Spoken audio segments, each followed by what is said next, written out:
Good evening, everybody. My name is KevinJJohnston. This is the Real Estate and Money Show, which is every Thursday night at 9 p.m. Eastern Time. And due to popular request, tonight we're going to be talking about the truth in Canada about wage garnishments and frozen bank accounts that many of us believe mistakenly happens because the CRA has access to our banks, which you're going to find out tonight, really what the truth is on that. And I want to say thank you to all my American friends for being here, and thank you to all my Canadian friends for being here. We're going to cover for the next hour what the reality is of wage garnishment in Canada, what your rights are, what the law actually is on protecting yourself from government overreach, specifically in this case, the Canada Revenue Agency, which in Canada it would be our IRS and the equivalent of the Australian ATO, but not as much power. In fact, nowhere near as much power as either the ATO or the IRS. We are going to talk about that. But first thing is first, everybody. Look what I found today, downtown Panama City. Yeah. The namesake of the former hockey player, Tim Horton. You all know that Tim Hortons Donuts in Canada was once bought by Wendy's and is now bought by some Indian guy, Singh, whatever his name is. So Tim Hortons has a location downtown Panama City. Have a look. There's the photograph right there of me taking a picture. I had no idea it was there. I was in a meeting today with a great number of people. I had a really good time today. Panamanians are very serious about doing business, which I love. And as we decided to just take a quick walk back, we bumped into Tim Hortons. You can see the twisty tower there in the background. That's called the F&F Tower. If you look in the background, you can tell by the reflection in the glass that I am not in Toronto. I'm in Panama City. Now, there's only one Tim Hortons here, and I'll share this information with you. This cup of coffee here in Panama at Tim Hortons is every bit as terrible as it is in Canada. I don't know what Tim Hortons did to their coffee formula about 8 years ago, but it sucks, and it sucks here too. Now, something else to keep in mind when you're down here in Panama is there are a lot of local business folks down here, men and women that run their own local coffee shops, their own cake bakeries, cookie bakeries, whatever it might be. You can get a cup of coffee at one of these places for 50 cents, which is delicious compared to Tim Hortons, which sucks. And you can get donuts this big for 80 cents. Or at Tim Hortons down here in Panama, you can get 2 little apple fritters like this and a really crappy cup of coffee for $8.40. Right. So I just want to point out that when you're dealing with this one Canadian coffee chain, one location down here in Panama, it's not worth it. It's cool to see that they've got Canadian decorations inside of it. They've got a pretty cool display of neon lights forming the maple leaf, but there you go.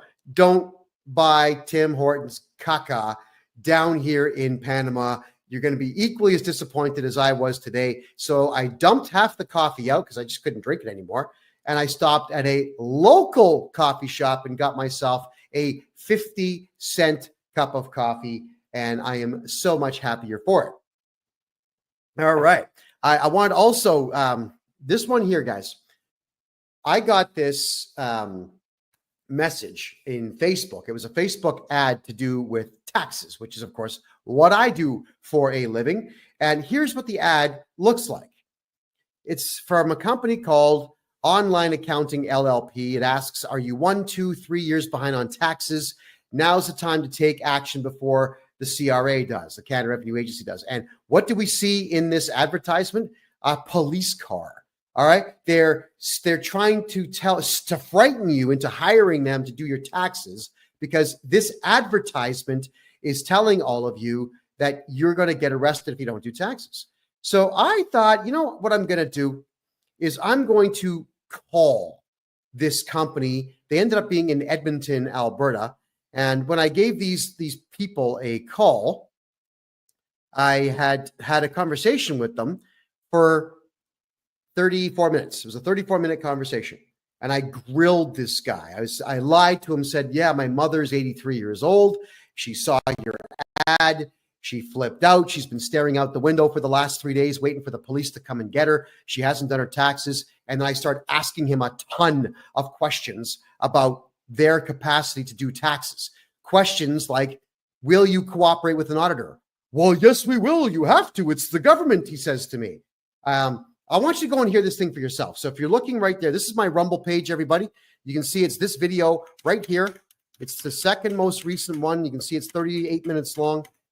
Please get in there and listen to it. freedomreport.ca is how you're going to find that video. And eventually this guy just comes out and tells the truth that they do whatever the CRA says because they are afraid of the Canada Revenue Agency. So an accounting company that advertises that you will get arrested if you don't do your taxes used fear tactics to sucker people into contacting them, to hire them to do taxes, only to tell me on the phone that they themselves are afraid of the CRA.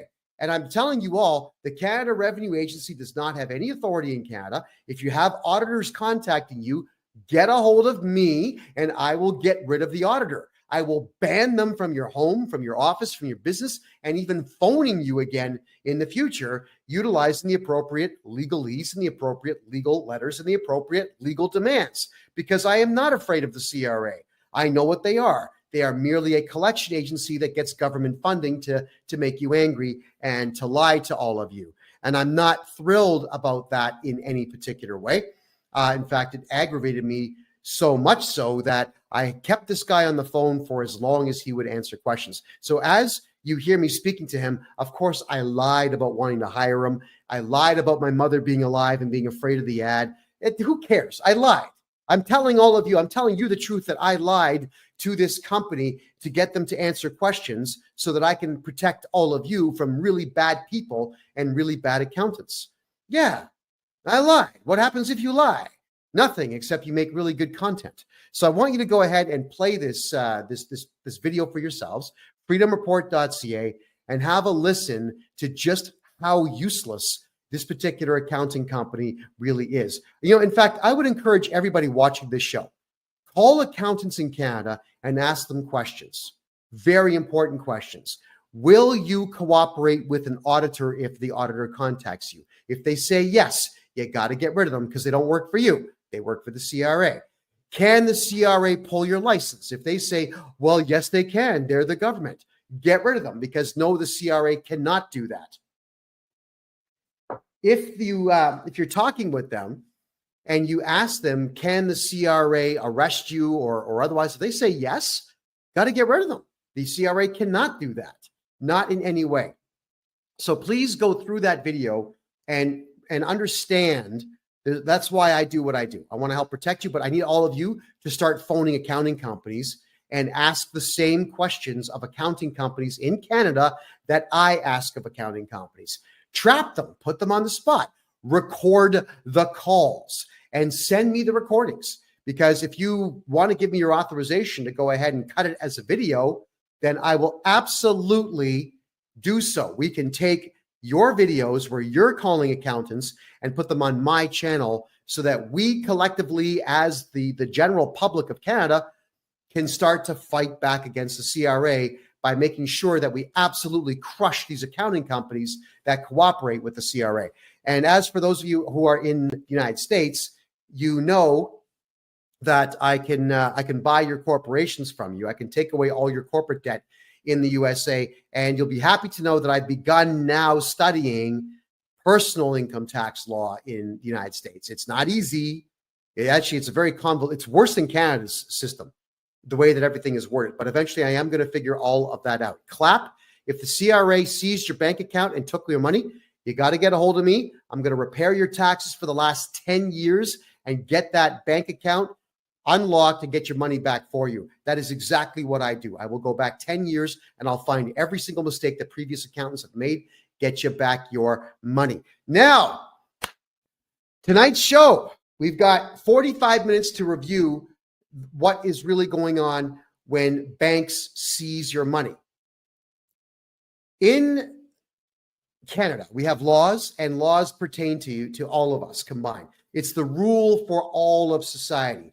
But in Canada, we also have what's called an act, ACT. An act is not a law. It's a series of rules that govern a set portion of the population, specifically those who have a set job, like the Canada Revenue Agency, to which the Income Tax Act and the Excise Tax Act will govern what they can and cannot do. But the act, it's not laws. And the acts do not pertain to we the people at all.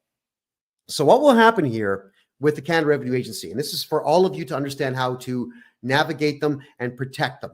When I tell you that you don't have to talk to the CRA, I mean it. Don't talk to them on the phone. But you should absolutely reply to all of their letters, because in Canada, they will send you a letter saying, we want you to redo your taxes or whatever, and you only have 30 days to do it. Don't ignore the letter. Hire me. I'll send off the letter saying, thank you very much for your letter, and we need 120 days to get these taxes done for you. And there's nothing that they can do at that particular time because it's a legal command. Then what will happen here, let's say you don't hire me. What will happen after the first letter? If you ignore it, they'll make 3 phone calls to you. And if they don't get through to you, or you hang up, or you scream at them, or whatever it might be, then they're just going to say, we made 3 attempts, we couldn't get through. And then they send you one last letter. And if they can't get you to do your taxes or speak to them, not pay them money, but just do your taxes. There's a difference. If they can't get you to do that in Canada, then what they do is they send out a requirement to pay letter to your bank. Now, they know about your bank only if your social insurance number, the 9-digit code you get when you're born, or when I guess your parents get you one, that is attached to your bank account. The way you protect yourself is have a corporate account where you are not the director. I'll explain that one in a future show. But they will then send out the requirement to pay letter to your bank. Now, it does not mean that they know what's in there. The bank is actually not allowed to tell them what your balances are. But when this requirement to pay letter gets sent out by the Canada Revenue Agency, the banks automatically just pay them, right? The banks are not in any way, shape, or form obligated by law to give them any money. In fact, the bank could just make a phone call saying, listen, you're suggesting that I steal somebody's money and give it to you. And you're suggesting that I do this without a court order. The banks could say, who do you think you are? The answer is no, we're not going to do that. But the banks don't do that. Do you know why? Because Canadians don't turn around and file criminal charges against bank managers, which you have the right to do. It's your money. It's been stolen from you.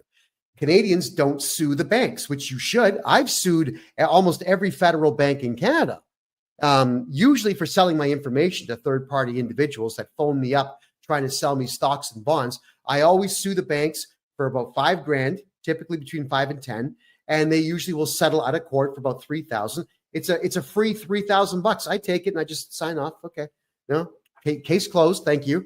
But you've got the right to do this, and Canadians don't do it. That's why these requirement to pay letters go out to banks, and the banks just fold up and say, oh, okay, here's the money, because they know you're not going to do anything about it.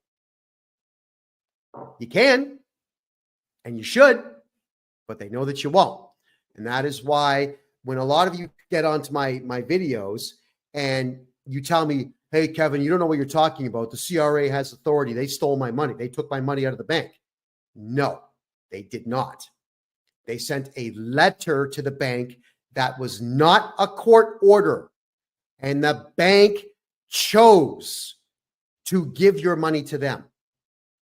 There is a very big distinction that must be made when you are considering the banks cooperating with the Canada Revenue Agency. It is the banks that are completely and totally liable for your money being handed over to the CRA when that is exactly what happens to you.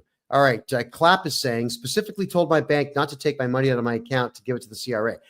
Again, Clap, you got to get a court order, a real simple one. It's called a motion in the courts. You file a motion in the court, you subpoena the CRA, they're not going to show up. You tell the judge that they took it out without a court order and you want an order to put it back, and the judge will give it to you.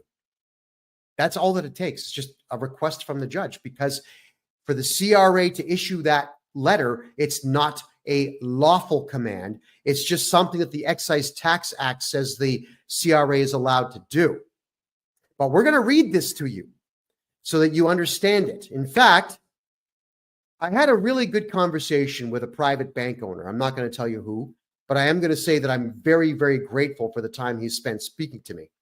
And he sent me off a letter stating that even private banks are subject to this. And his lawyer sent me over two things to consider about why the banks would hand your money over to the CRA. And I'm going to cover them right now. The first one is the Excise Tax Act. That is section number 317. I'm going to share that on my screen right now with you. All right, let's get this rocking here. Excise Tax Act. And okay, here we go, everybody. This is section 317 of the Excise Tax Act. And I'm just going to read it verbatim and explain it to you. Garnishment. 317, subsection 1, if the minister has knowledge or suspects that a particular person is or will be within 1 year liable to make a payment to another person who is liable to remit an amount under this part in subsections 2, 3, 6, and 11, referred to as the tax debtor, the minister may, not must, may, by notice in writing, require the particular person to pay without delay. All right, so let's cover this first paragraph here. The minister, which is just some jerk. It's not the minister. It's not the Minister of Finance in Canada. It is just some jerk who works for the Canada Revenue Agency that writes a letter and sends it off to the bank.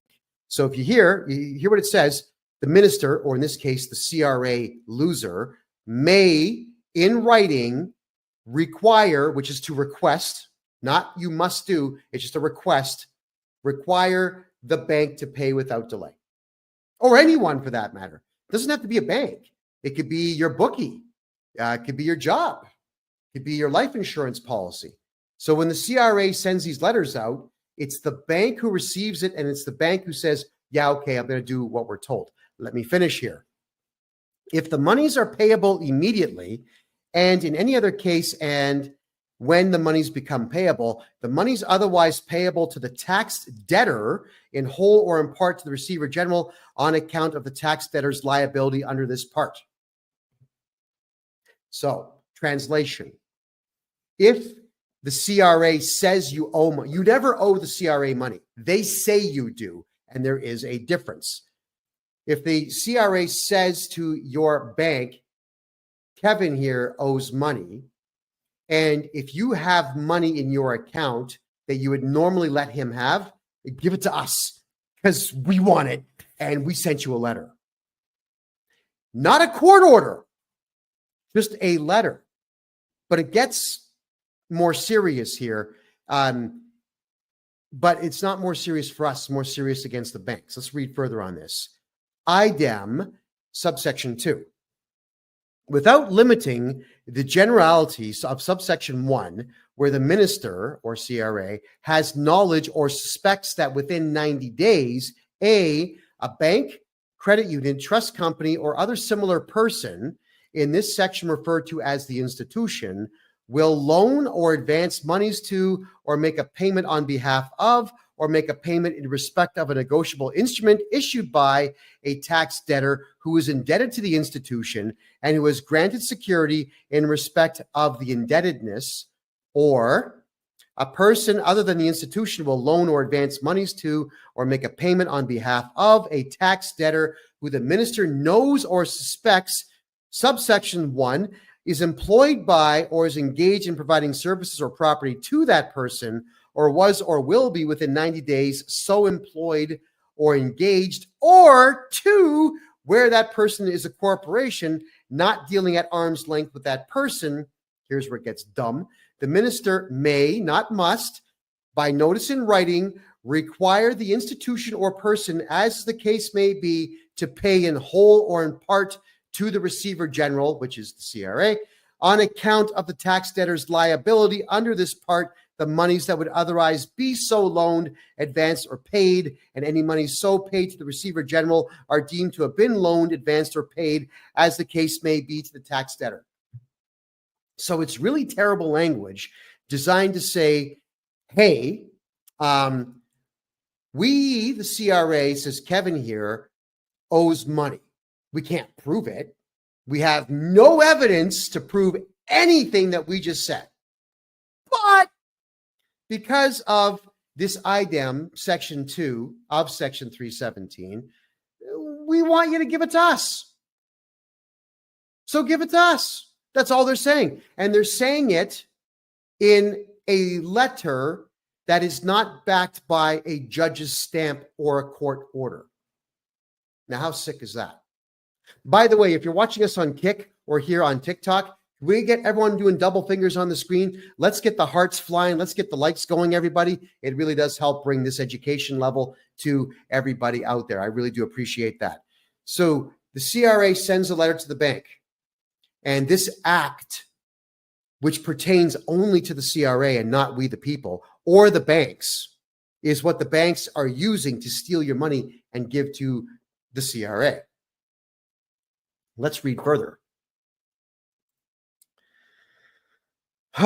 Garnishment, Section 3. Despite any provision of this part, other than any enactment of Canada, other than the Bankruptcy and Insolvency Act, any enactment of a province or any law, if the minister has knowledge or suspects that a particular person is or will become within 1 year liable to make a payment, A, to a tax debtor, or B, a secured creditor who has the right to receive the payment that, but for a security interest in favor of the secured creditor, would be payable to the tax debtor. You know what they're saying here? Let's say you've got a court order to pay child support, and if you don't pay it, you go to jail, according to the court order. The CRA says, yeah, you know what? Don't pay the child support. Give it to us. Let him go to jail, but give it to us anyway because Section B says so. But it's not a court order. It's not a law. It's an act. The minister may, by notice in writing, require the particular person to pay without delay. May, not must, and not can, but just may, which means it's discretionary, which means he doesn't have to, but they do anyway. If the monies are paid immediately, and in any other case, as when the monies become payable, the monies otherwise payable to the tax debtor, in this case, let's say me, or the secured creditor, in whole or in part to the receiver general on account of the tax debtor's liability under this part, and on receipt that notice by the particular person, the amount of those monies that is so required to be paid to the receiver general shall, despite any security interest in those monies, become the property of Her Majesty, or now His Majesty of Canada, to the extent of that liability as assessed by the minister, and shall be paid to the receiver general in priority to any such interest. So, if you've got a mortgage and you have money in the bank, the money has to go to the CRA and not your mortgage, so you lose your house and now you can't make money to pay the debt. Personally speaking, anyone who does that to you honestly deserves to be hanged by the neck until dead. You can't do that because the law says you can't. But when a person who works for the CRA does this and takes your money from you without a court order, they are a criminal. It doesn't matter that lawyers might say, but it's an act and they've got the right to do it. No, they actually don't. This here says they may ask for it, but nobody is obligated to give it to them. And who in the hell believes that they have the power to even demand this of anyone? Here's me hoping and praying that everybody who works for the CRA gets what's coming to them. I really do hope and pray. I can't sit here and advocate for violence because that would be solicitation of a crime, and that is a crime unto itself. So I won't do so, but they deserve it. So for 2025, everybody, you'll be happy to know that we're going to run a series of fundraisers countrywide so that we can have a whole team. I've got 2 private investigators that work for me now, but I want a whole team of private investigators to track down the home addresses of every single person who works for the CRA so that when they pull stunts like this, we can just go and take their houses with contractor liens. There you go. And Tim, you're correct. Acts do not apply to people. It applies to corporations and set groups of people who work for those corporations. That's 100% correct what you just said. Getting a little bit further into the Excise Tax Act, effect of receipt, more legalese nonsense. Section 5. If the minister has, under this section, required a person to pay the receiver general on account of the liability under this part of a tax debtor, monies otherwise payable by the person to the tax debtor as interest, rent, remuneration, a dividend, an annuity, or other periodic payment, the requirement applies to all such payments. Wow. So could you imagine, thank you, Deborah, could you imagine you shot some commercials and you get a residual check every month. And now the CRA goes to the production studio who pays you residual checks every month for every time you appear on TV, and they get your money. Or you have a dividend on an investment that you busted up your whole life for. The dividend payments go to them. The audacity of that. But that's only if the CRA knows that you get these things. So how does the CRA know? Because you told them. Because at some point you did a tax return where you said, I get dividend income. I own a house and I have rental income. I was in a TV show years ago, or I did some radio work and I get residuals. You told them that. The CRA has absolutely no way to know any of these things at all.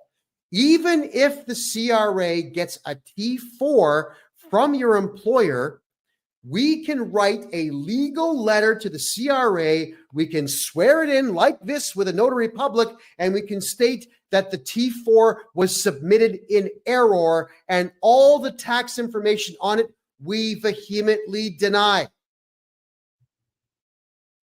Why don't we do this? Well, I do this for my clients all the time. If I look at a T4 and I think there's one mistake on it, then I'm going to go ahead and attack the CRA saying, you cannot use this T4. It's an error. Then we go and attack your employer and we get them to fix it. And that's another long story unto itself, but I do this for clients all the time. So what I'm getting at here, everybody, is that the CRA is making a boatload of demands. Hold on, I'm just going to get rid of a troll here. Someone's calling themselves David White. They're trying to get my attention. They're not going to get it, and they are officially blocked. Confirm. Bye-bye. We don't tolerate trolls, everybody. Sorry. This is about finance and commerce, not about personal vendettas you might have. All right.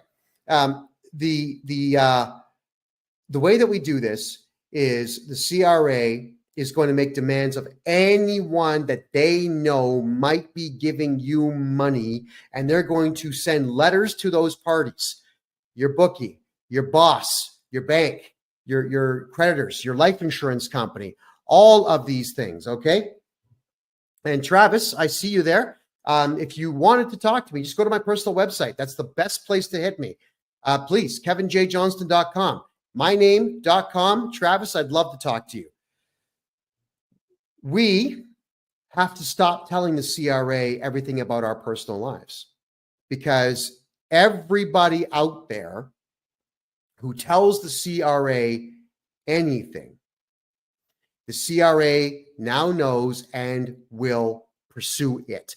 They will chase it.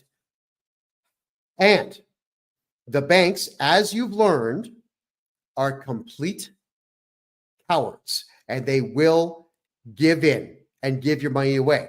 Your boss is probably going to give in and garnish your wages. We'll talk about garnishments in just a couple of minutes here. But this is the most important part now of the Excise Tax Act. This is the part. Okay, Travis, I get it. I see your comments. I see them. Please stop. All right, everyone, just send one at a time. Let me just digest what you're saying. I want you to understand now that if you go to the Criminal Code of Canada, which is on the Canada.ca website, and you read every single solitary crime that they have there, there's always a section called punishment. Punishment. Section 319 of the Criminal Code says if you offend somebody, they're going to shake their finger and get really mad, but the punishment is 2 years in prison. Oh, yeah. Bill C-63 in Canada, which has now been voted in, says if you offend anybody on the left through social media, they're going to get really mad and you're going to go to jail for life. Those are laws, and those laws always have punishments attached to them. So now I'm going to read to you directly from the Excise Tax Act what the punishment is if a bank does not give your money to them. Failure to comply. Section 7. Every person who fails to comply with a requirement under subsections 1, 3, and 6 is liable to pay Her Majesty in right of Canada an amount equal to the amount that the person was required to pay under that subsection. Is liable to pay. Okay, so what they're saying here is, let's say you work for McDonald's, and let's say McDonald's pays you $20 an hour. If the CRA tells your boss at McDonald's, garnish this guy's wages because we say, we can't prove it, but we say he owes money and we want it. And we didn't even get a court order because we are criminals and we have decided that we're just going to act like criminals and intimidate you and so on. McDonald's, if they don't give the half of your salary to the CRA, according to Section 7 here, is liable for the $10 an hour they're stealing from you. But let me cover that one in just a second here. Stick around, please.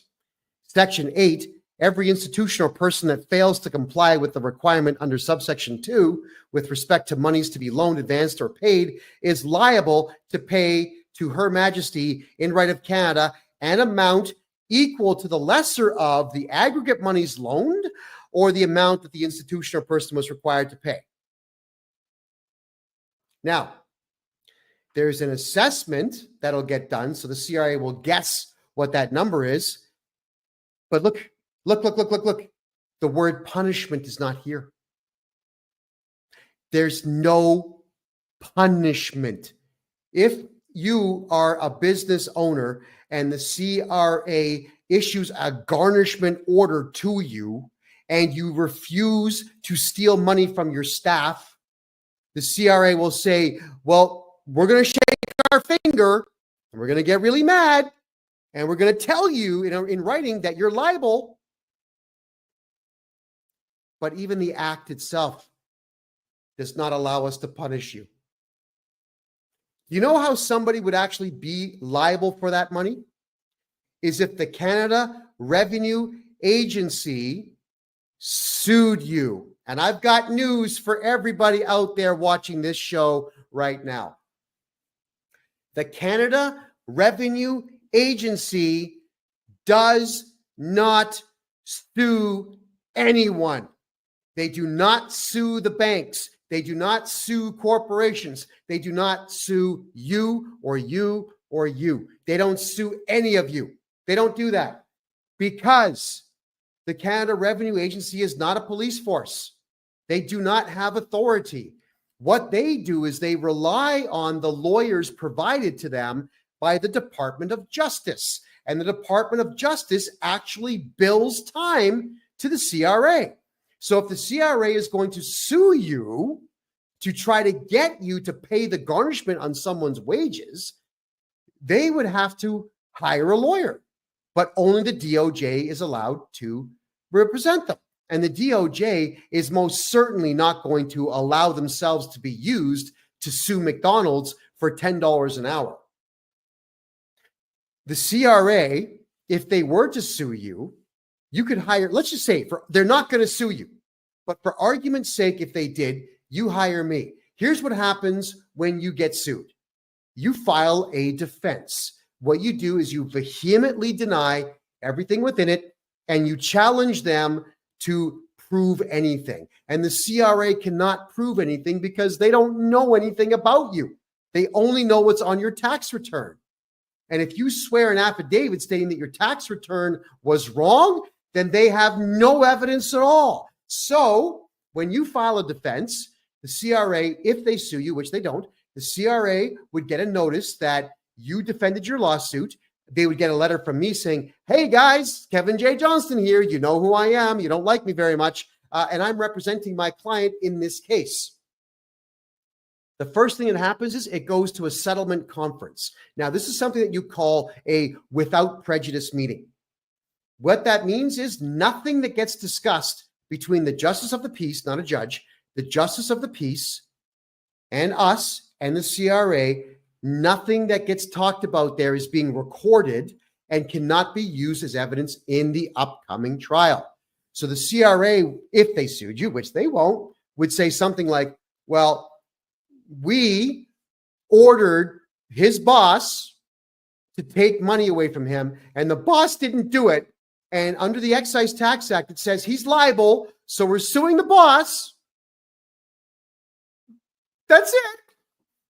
And then I would stand up proudly. I'd have my suit and tie on. Yeah, I'd look a little better than I do right now, which is not really possible. But I would get up on stage and tell the justice of the peace, well, under the Excise Tax Act, it says that the employer is liable for it, but does not issue any form of punishment. Ergo, this is an incomplete law. Wait a minute, hold on. It's not a law. It's an act that pertains to the CRA and those who work for it and does not pertain to my client and does not pertain to my client's employer. So we actually would like to ask you, please, to withdraw this. Throw it out. It can't go anywhere. Now, the justice of the peace might just say, yeah, you know what? You're right. We can't proceed. Or he might say, no, I want to see where this goes.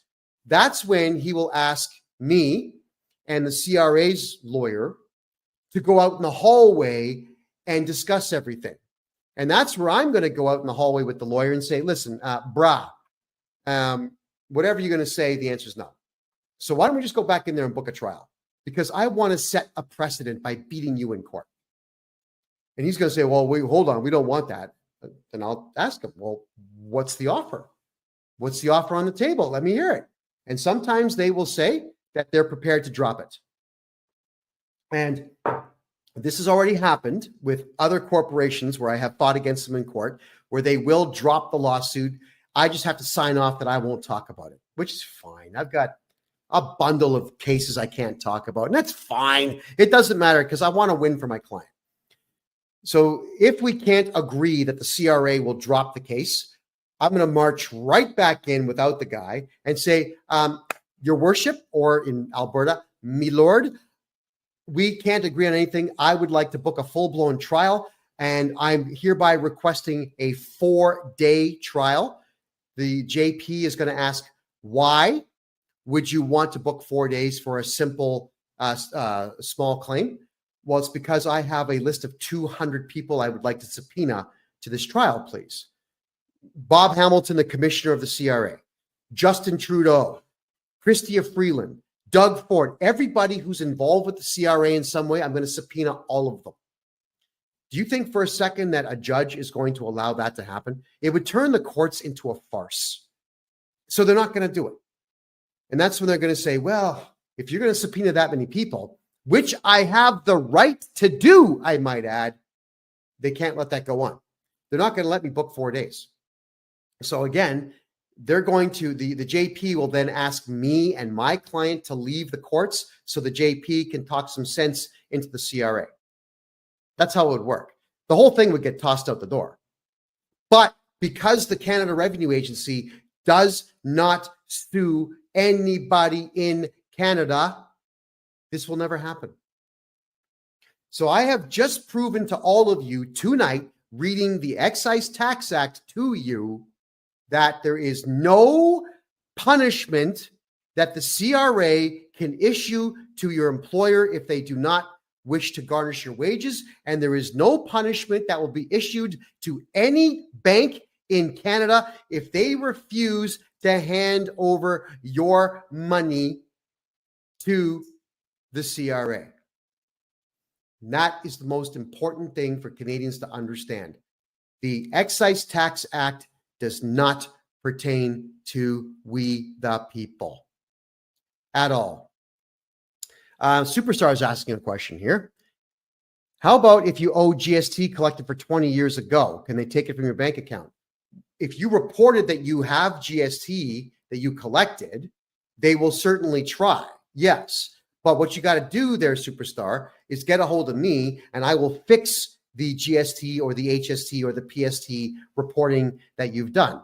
The odds are good if you're not an accountant, you got the numbers wrong. I will get the numbers right and make sure that those 20 years worth of debts are history. I'm just going to show you now the Income Tax Act. Let me change screens here. Hold on. I'm just going to switch. StreamYard's not the easiest one in the world to switch on.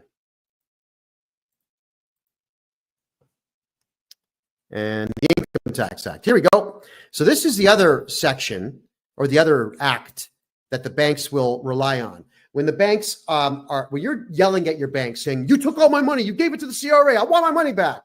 The banks will say, we can't. Our hands are tied. The CRA said we had to do it, so we have to do it. It's the same thing. Look at the wording of this. Whereas the minister with knowledge and suspects that you owe money, they'll attack. Garnishment, you see, it's the same thing. All right. Definitions, secured creditor, it's all the same thing. Garnishment, here we go. This is the Income Tax Act. Provisions of this act that provide a person who has been required to do so by the minister must pay to the Receiver General an amount that would otherwise be lent, advanced, or paid to the taxpayer who is liable to make a payment under this act, or to that taxpayer's secured creditor apply to Her Majesty and Right of Canada. Blah, blah, blah. Same wording. Okay. IDEM. Here we go. Failure to comply. This is now the Income Tax Act, Section 224, subsection 4. What happens if you choose not to comply? Every person who fails to comply with a requirement under subsection 2241, 2241.2, or 224 section 3 is liable to pay Her Majesty an amount equal to the amount that person was required under the same subsections as the case may be to pay the Receiver General. All right, hold on. Failure to comply with S1.1. Every institution or person that fails to comply with a requirement under subsection 224.1.1 with respect to monies to be lent, advanced, or paid is liable to pay Her Majesty an amount equal to the lesser of A, the total amount of monies lent, advanced, or paid, and B, the amount that the institution or person was required under that subsection to pay the Receiver General. And look at this. Once again, the word punishment is not there, which means it is not a law that pertains to we the people. It doesn't pertain to the bank. It doesn't pertain to your employer. It doesn't pertain to anyone. So, when I tell all of you the CRA does not have authority, you understand now what I'm talking about. The Excise Tax Act and the Income Tax Act are not laws that the banks and employers have to follow, but the banks do follow anyway because Canadians do not file criminal charges against bank managers, and we all have to start doing this. Otherwise, this practice of the CRA sending out threats to the bank and the bank capitulating is going to continue. And it's we, the little guy, who loses every single time. Now, what is the solution if the bank shuts down your account? Charge them criminally, sue the bank, sue the CRA, hire me to do your taxes. I'll get them all done for you. I'll correct every mistake that's in there. And once your taxes go in and I have put forward all the write-offs that you're legally allowed to have, and remove all the income that was improperly reported and get your taxes down to zero, then the garnishment has to go away and the money goes back into your bank account. So the fastest way is to stop going to H&R Block, stop going to Sidler & Co., Stop going to these stupid accountants out there and these idiots on TikTok who tell you, well, I'm a tax expert. I can help you pay less. So tell you what, I can help you pay zero. And I'm the guy who the CRA is actually afraid of. And I know this because the CRA sent me a threatening letter saying, you know too much. You know too many laws. And we don't like that. So you're not allowed to represent people anymore, which of course my lawyer fired right back and shot them down in flames. Now, can you think of any accounting company in Canada that would actually read the Excise Tax Act for you and interpret it for you and explain it to you? No, of course you're not. You're going to get accountants and managers and employers out there that just do what they're told. That's the Canadian way, by the way, is to be a completely spineless, gutless coward and do everything that you're told. Barbara, thanks for being here. Appreciate that. So, Canada, I would now like to talk about wage garnishing. Everything, yes, Travis, that letter is on my, it's on TikTok, it's on Instagram, KevinJJohnston X, it's on Twitter, KevinJJohnston X, it's on my website, KevinJJohnston.com. It's absolutely everywhere. So when your wages get garnished, here's how it happens. It's exactly the same thing. It's almost exhausting to have to explain this, but I'm going to do it because this is what I do for a living, everyone. If the CRA says you owe money, it is only because you told them that you owe money on your tax return. That's okay, I fix. But if the CRA says you owe money and they want it and you're not cooperating with them, they will send the requirement to pay letter out to your boss.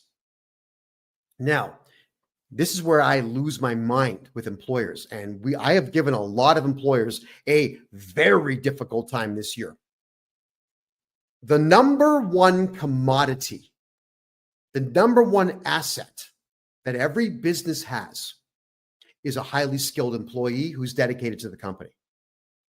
If you've got an employee who does their job, doesn't complain, doesn't take extra long lunches, doesn't sell your secrets to other companies, shows up even when they're sick, obeys the rules, treats people with respect, your customers love them, you're going to repay them by stealing money from their paycheck and giving it to a collection agency because you got a letter. What a scumbag you are if that's what you're going to do. You are a coward and a scumbag, but here's the worst part for employers out there. If you are an employer out there and you garnish someone's wages and give that money to the CRA without a court order, you know what else you are? You're a criminal. And I mean literally, you are stealing money. You have committed fraud and you've committed theft. And because you conspired with the CRA to steal that money without a court order, the court order would protect you. But because you've conspired, it's also conspiracy. These are very serious criminal charges. Why would you do that? Why would you become a criminal because you got a letter in the mail? And the odds are pretty good you got a letter in the mail from somebody who's not a Canadian citizen, someone who doesn't deserve to even be in the country or be around decent human beings. Yeah. So what I want to tell you is that you shameful, gutless individuals, I'm going to be, in 2025, I'm going to be helping my clients sue your company, sue you personally, put liens on your properties, and charge you criminally. It's time to take what I do to the next level. Employers should be terrified to cooperate with the CRA. I know what the CRA says. Now, the CRA, the employer who gets these letters could actually charge the CRA with this, but they don't. The CRA always says, if you don't give us your staff's money, we may, not will, we may audit you. That's the threat they use. And employers are losers. Oh my God, I don't want to get audited. That's what they sound like. If they audit you, you call me and I get rid of the auditor. I'm the one that tells the auditor, hey, You can't talk to my client. You got to talk to me. You're banned from the property. You're banned from their church. You're banned from their home. You can't even phone them. If you talk to any of the staff, guess what happens? We're going to find you. We're going to take your house. That's my job. So employers out there, watch out. I'm going to make an example of you. The CRA, they've got the right to send a letter, but so do I. And you do not have the right to steal someone's money because the CRA sends a letter. The only right the CRA has is to send the request for money. You've got the right to say no. And if they send an auditor after you, that's a crime.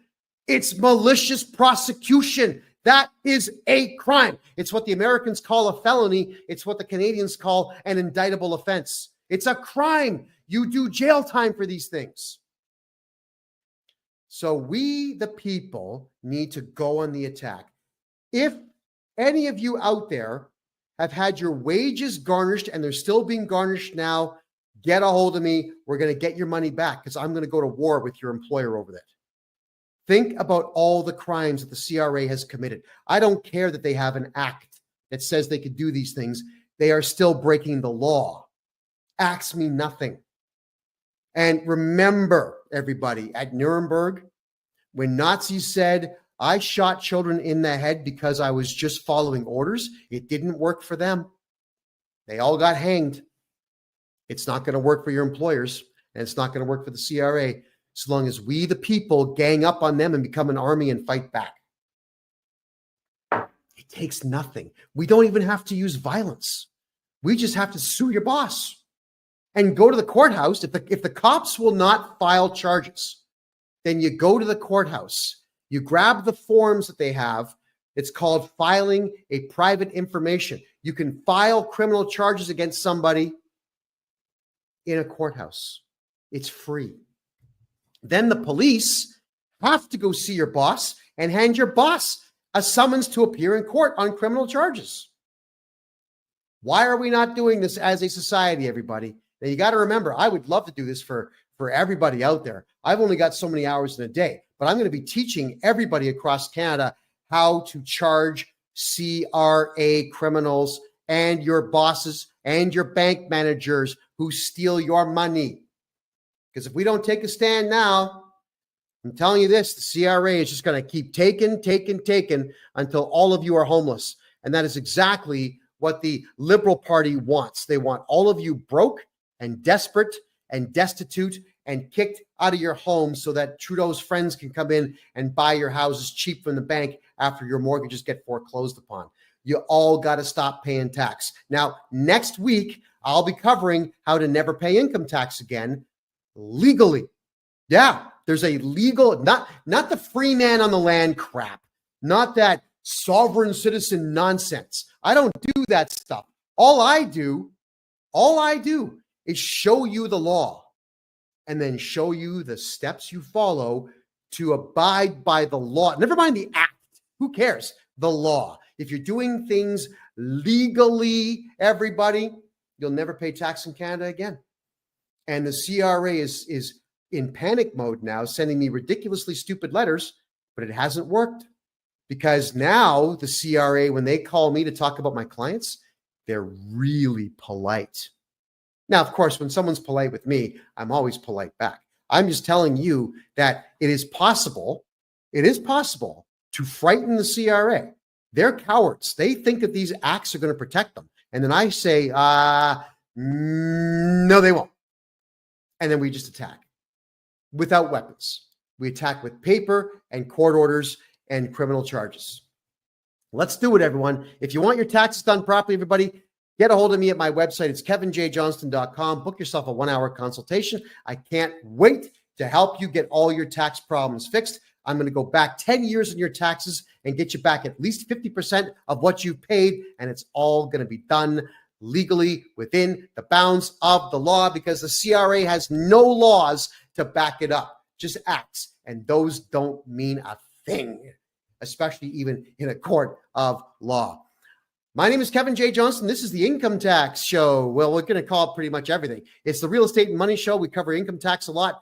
It's every Thursday for the rest of this year at 9 p.m. Eastern Time, right here on freedomreport.ca. Have a great night, everyone. Thank you.